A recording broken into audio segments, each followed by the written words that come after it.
Apricot Solar. All right. Hey guys, how we doing? This is Dave Bengal. I'm the CEO and founder of Apricot Solar, Apricot Energy. The list goes on. This is my lovely wife, Esther Bengal. And this podcast is for you if you are in the solar industry. You're either a solar sales rep, you want to sell solar, you've been selling solar. I think you're going to find a lot of value here. You know, it's our goal to help you get better, solve some of the problems you're facing. I've been through most of them. So we love to help people get better results. And this episode's topic is all about COVID times. So yeah, you know, depending on when you're going to listen to this, you know, we're still quite in the middle of the pandemic right now. But back in March, you know, we had kind of an abrupt shock and challenge right in the middle of March. Well, we should go back to the first day. So we were in Las Vegas. We were there for our team. We had like a birthday party and we were doing a bunch of stuff. And all of the waitresses at our favorite bar said they were being furloughed. Yeah. And we're like, what do you mean? Why? Like, I'm in tears talking to whatever her name is. And we were hanging out and she's like, it's fine. We're going to be fine. They'll probably hire us back. And we're like, yes, but why are you being laid off? Like, we're so confused. What's happening? We'd been literally, I think, in a casino for 5 days and we left, we came home, and the next day the casino closed. Yeah. So, emptied. Literally every single room, every MGM resort completely shut down, boards on the windows. We were so shocked because we don't really follow the news, so we didn't really know what was going on. And then obviously it got progressively more closed down within a few days. And then we're like, wow, are we open? Yeah. Are we allowed to sell? Yeah. And they were like, yeah, you guys can sell, but good luck getting into someone's home. Right. They're on lockdown. Yeah. And, very quickly, the public started to get, their mindset changed from, oh, this is not a big deal and everyone should just kind of, be safe, wash your hands, but it's not a big deal, to like really starting to live in fear and really just be paranoid. And the cases are rising, the death toll is rising. Everyone's talking about the death toll. And so it just really started to create a lot of fear for homeowners. So no matter what the rules are, Right. we're an essential service, so we can service customers, we can service the grid. But really what matters is consumer confidence and what these homeowners are thinking right now. And they're all afraid for their life. They literally think you're going to bring COVID to their family. Yeah. They were terrified. Yeah. And you have to, as a salesperson, like, one of the best skills of a salesperson is to be a chameleon, right? Mm-hmm. You match a person's tenor and the way they Mm-hmm. speak and everything. But when they're scared, Yeah. you step back. Yeah. You don't try to push through on that. can't. You want to respect where they're at and, obviously serve your customer by respecting what they're going through. So that started us on a very interesting couple of months as a company. We kept wondering if we were going to go bankrupt. Everything we built, was like a lot of crying, for me, Mm-hmm. there was a lot of just days of just total depression and the kids are, freaking out what's going on. And blessedly, we had gotten an au pair. So we had a live-in nanny for the first time. And she basically kept us cheerful and Mm-hmm. busy. And we worked as a team. We made each other work out every day. Yeah. We took the kids outside as much as we were able. We have a pool in our backyard, so we went swimming a lot, and just tried to keep our chins up so that you could work. And my God, did you work? All you did was work. And I was like, what are you even doing? You can't even sell anything. Like, you can't do in-home sales. You can't door knock. Like, your whole company is just sitting there looking at you like, what are you going to do? And you kept saying, and I remember it was like a weekend you said, this is going to be the best thing that ever happened to Apricot. Yeah. And everyone was like, What are you talking what is wrong about? with you? Yeah. And He's lost his mind. it's like nonstop. Every time I would ask you, how is it going? You said, I haven't figured it out yet, but this is going to be the best thing that ever happened to us. I got excited actually. Yeah, you There did. there was a part of me that was just like everyone else, like, oh my gosh, what's happening? Can't watch the news. This is crazy.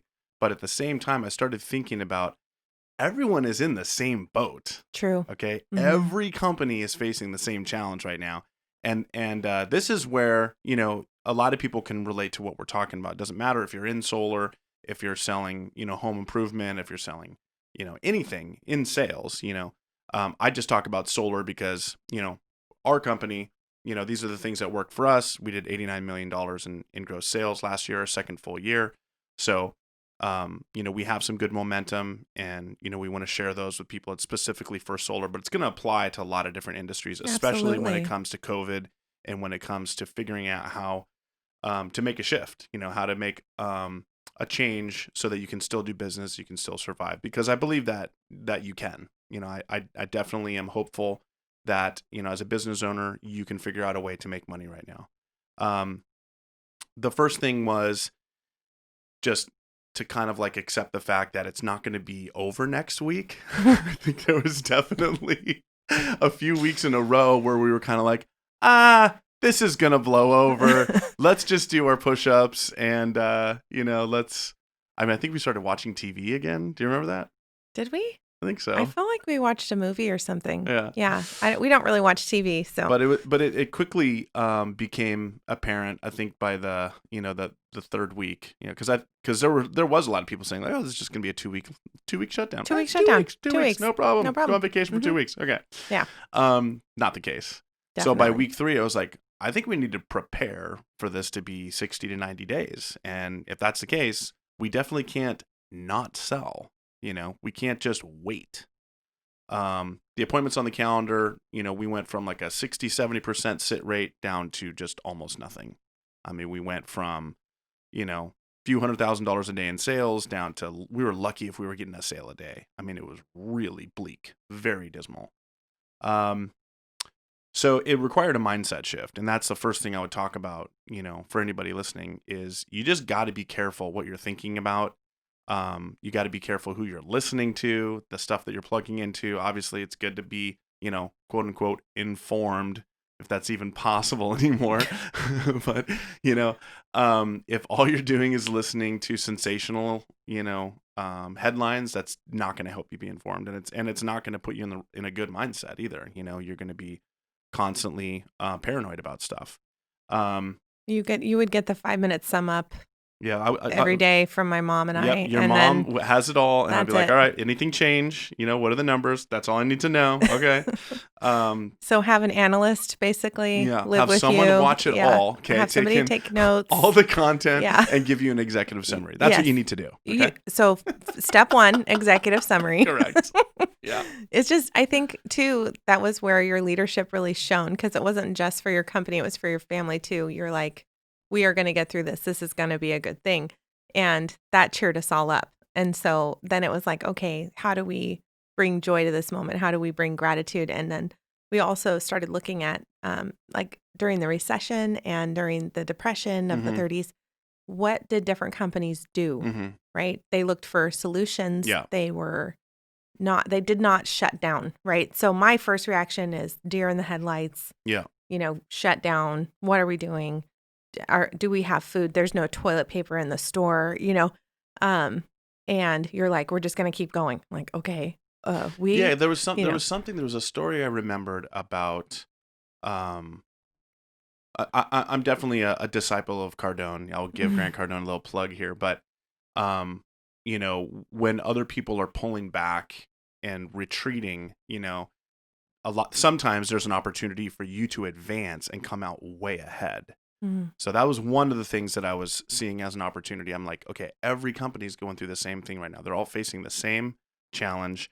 They can't get in the home. If they're door knocking in certain states, they're literally banned. right, These guys are just on like permanent vacay for the foreseeable future. If I can figure out a way to market in those areas, I'm gonna grab massive market share. Also, if we can figure out a way to make customers feel comfortable to where we can still do business right now, that's another way we can advance. I did ultimately, the numbers were so bad, we did have to cut spending way back, and that was kind of heartbreaking. But it was, it just was my challenge every day to stay positive. And the way I did that was I just kept repeating as a mantra, this is going to be the best thing that's ever happened to Apricot. And I want to just throw in there that every head of every department kept saying, "You're crazy." Correct. Yes, they were. Every single head was like, "You're nuts." They literally You're did. nuts. They And totally did. and I was like, well, he's been right so far, and we're all here because of his enthusiastic optimism. And I wasn't, but the thing is, I wasn't like trying to be deluded or anything. I No. knew there really, really, truly was an outcome that was going to be like, thank God for, the shutdown. Yeah. Not thank God for COVID. I don't want anyone to get sick or Obviously. get hurt. Yeah, but, no, but thank God for obviously. this setback that forced us to either, I didn't know what it was going to be, get more efficient, innovate something. There's just some really, really good that was going to come out of it. I just knew it, Mhm. and I had to focus on that. And the way I did that is I kept repeating it. So one thing I'll share is, you got to control what you're thinking about, and that's kind of you can't, try and sit there, unless you're like a yogi and you have experience with meditation for the last 50 years, you cannot control your thoughts. Don't think about the color yellow. Boom, Yeah, you exactly. just did. Yeah. Yeah. I gotta quit smoking. I gotta quit smoking. I gotta quit smoking. No, I gotta all quit you're smoking. thinking I about gotta is quit smoking. smoking. I Yeah. gotta quit smoking. Yeah. All you want to do is smoke, right? You can't control your thoughts, right? You can control what you say though, That's because true. you can choose what comes out of your mouth like a filter. And if you control your words, that will, to a lot of degree, dictate what you think about. Mm-hmm. So if you're saying a lot of stuff like, oh my God, this is going to bankrupt us. Oh my God, the thing with masks. Oh my God, the pandemic. Oh my God, the news, this stuff. That's all you're talking about. You are reinforcing those thoughts. And there's a point where it becomes self-sabotage. Right. And so you're actually hurting yourself by focusing on the wrong thing because you keep talking about it. The converse is also true, because if you decide what you're going to say, then at least you can control that part, right? And you keep saying it over and over, and then you'll be thinking about what you're saying. And so you can kind of use your tongue as a rudder, right? Mm-hmm. And, what you talk about, if you can influence your thoughts, basically the words you speak influence your thoughts. And, they shape the decisions that you make, and they create the life you live. It's true. True. Yeah. It I is feel true. like that's like a universal truth that I've heard somewhere before, but that's okay. So I think one of the keys was we were already uncomfortable, Yeah. right? Because of the uncertainty in front of us. And we're like, okay, well, we have this opportunity where we are allowed to still function, right? We're still allowed to be open. So now what do we do? And when I was talking to you about this, you said you have to make yourself uncomfortable.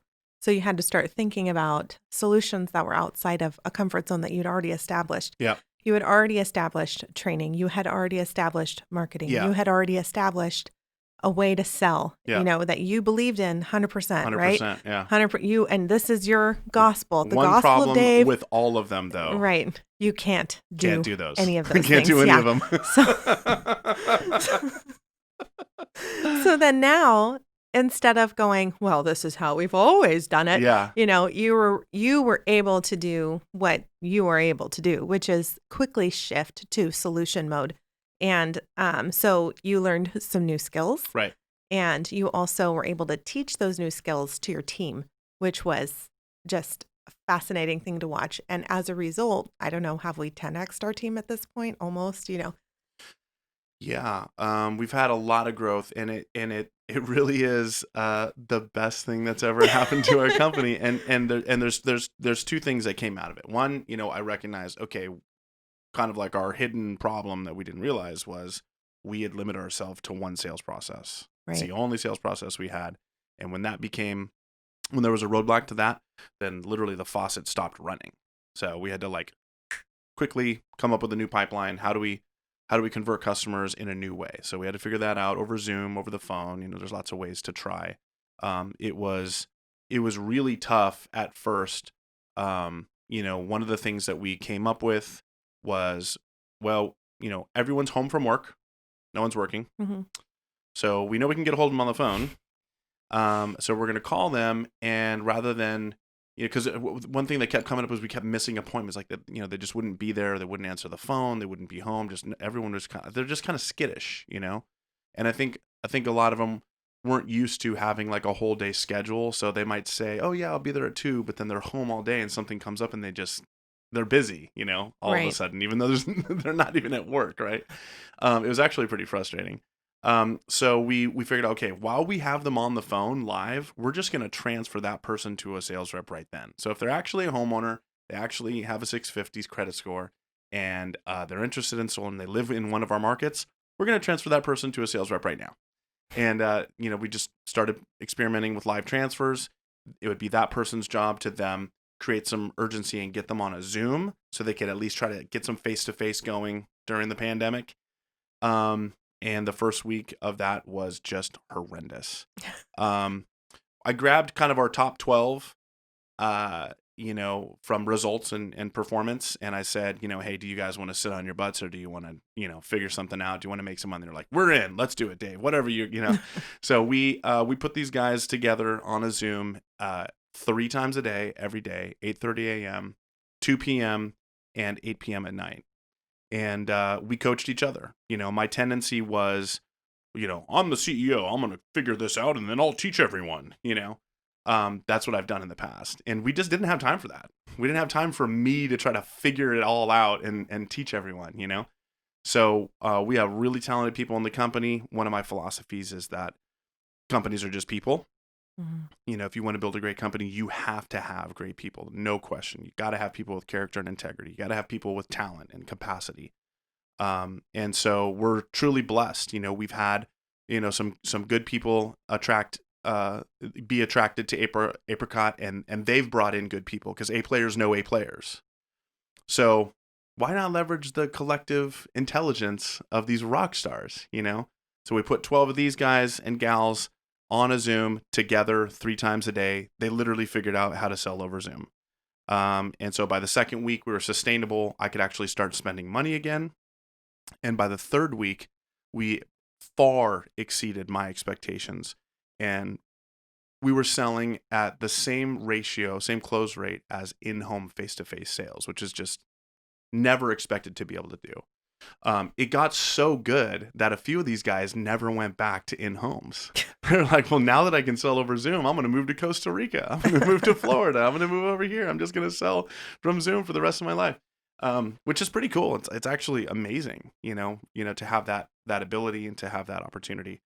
But 3 weeks, it felt like forever. Everyone was working around the clock. Everyone was like, oh my God, I'm working harder than I've ever worked. I'm making more calls than I've ever made. I'm up earlier and I'm staying up later. They all dug in, these guys that were a part of this process. And that's kind of probably another one of my main points, is that when you're facing a challenge, especially a massive challenge, like, you gotta press in. You gotta work harder than ever. Mm-hmm. You can't sit back and wait for things to fix themselves, or, of course you got to work harder, right? Like, of course. Well, I think that was pretty shocking to you that some of your top people just froze and quit.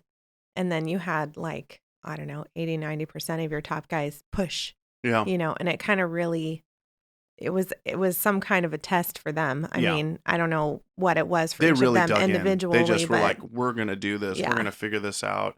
Energy went up, commitment went up, effort yeah, went up, and they did not see results right away. yeah. They didn't, it took weeks.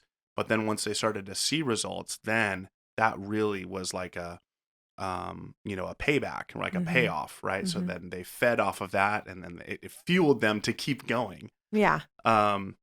But it was really important to keep that self-talk in order. It was really important to keep the agenda and even the propaganda, if you will, inside the company, positive. Yeah. And that was, I know, absolutely, it brought hope to people, even if it sounded a little bit half crazy or full crazy.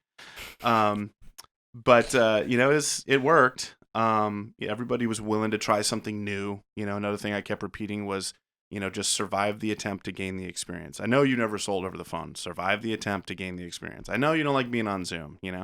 I know you don't like making 100 calls a day. But, what else are you going to do? Yeah, You know? exactly. Exactly.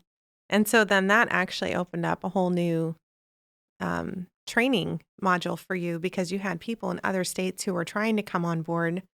And then now we're quarantined. You can't go to Texas. You can't go to Florida. You Mm-hmm. can't go to these states and train your new guys. And your system before was a 2-week ride along Mm-hmm. of, a leader would go and sit with a person or a trainer, and Yep. then they would train that Every day. person for 2 Mhm. weeks. And it was a very slow process Yep. that frustrated you. You definitely weren't married to that, Right. system, but you couldn't think of a way, it was obviously time, opportunity, and with COVID, it was like a must. You Yeah. must figure We something had no else out. choice. Yeah. Yeah, it's literally that, or this person is going to go get another job because these are, Well, there was no other job. well, This they, person's going to DoorDash. yeah, No offense to DoorDash. Thank God for DoorDash. Oh my God, we were starved. we Thank would, God for DoorDash. okay, you probably shouldn't talk about Probably that. shouldn't talk about DoorDash. Yeah, maybe they can get that part out.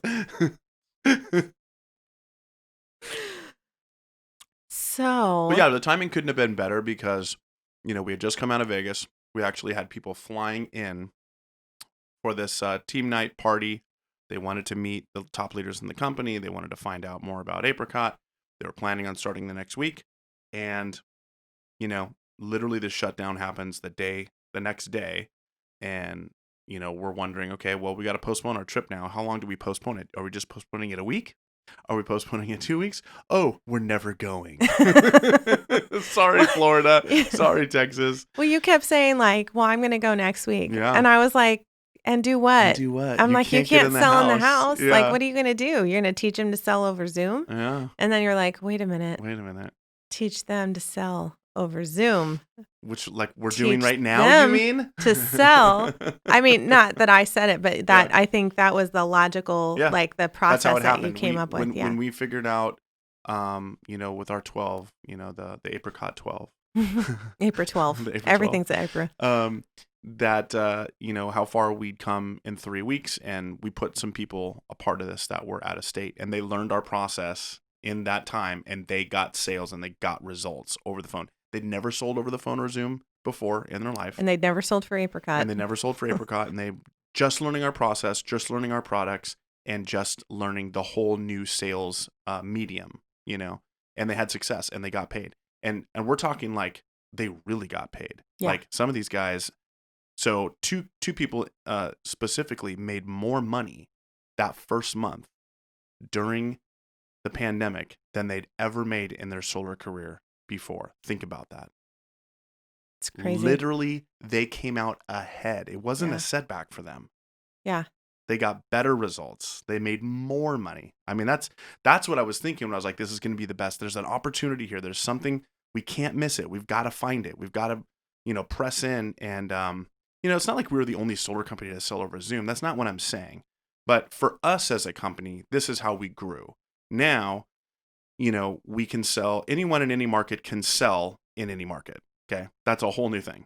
That's brand new. That was never the case. That was never the case before. Yeah. And then the second thing is we now have a systemized 4-week online training platform where we can bring on, more than 20 people a week through this program. They all get trained in a group setting.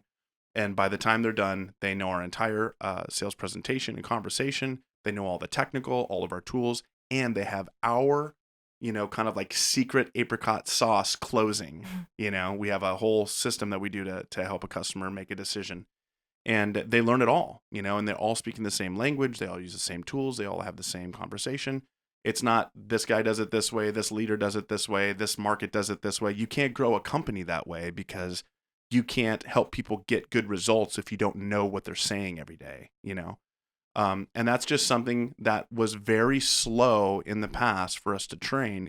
It was going to take a year to hit our goals. And we far exceeded those goals now in the first 3 months of running Apricademy. Yeah. It's called Apricademy, just Apricot. Apricademy. Apricademy. So, a whole new sales method and process, the ability to sell over Zoom and over the phone, multi-region market, any market we want to go into, we can now sell in without even putting people on the ground, Mm-hmm. and then systemize online training so that we can actually scale our sales team at least 5 times faster than we currently were, at least. Yeah. The result of that now, last month, biggest month in Apricot's history, biggest incomes, people having the most sale. Every record was broken. Our weekly record, our daily record, our sales person income record, our monthly record as a company. We broke 15 million in a month for the first time. You tell me. Was it the best thing that's ever happened to Apricot? Or what am I missing? We actually started calling you the prophet because the solar prophet. Because you kept saying it was going to be so great, and literally no one had that. But then once you started pushing through and finding solutions, we all got on board. It didn't take that long for you to figure it out, with your team. But it was a pretty phenomenal process. Yeah. I remember you telling me, when you told me we crushed all of our records, I was like, what COVID? Yeah. Yeah. What pandemic? This Yeah. is that. What a blessing to be able to help your team break all these records, and, they're providing for their families. They're able to push through.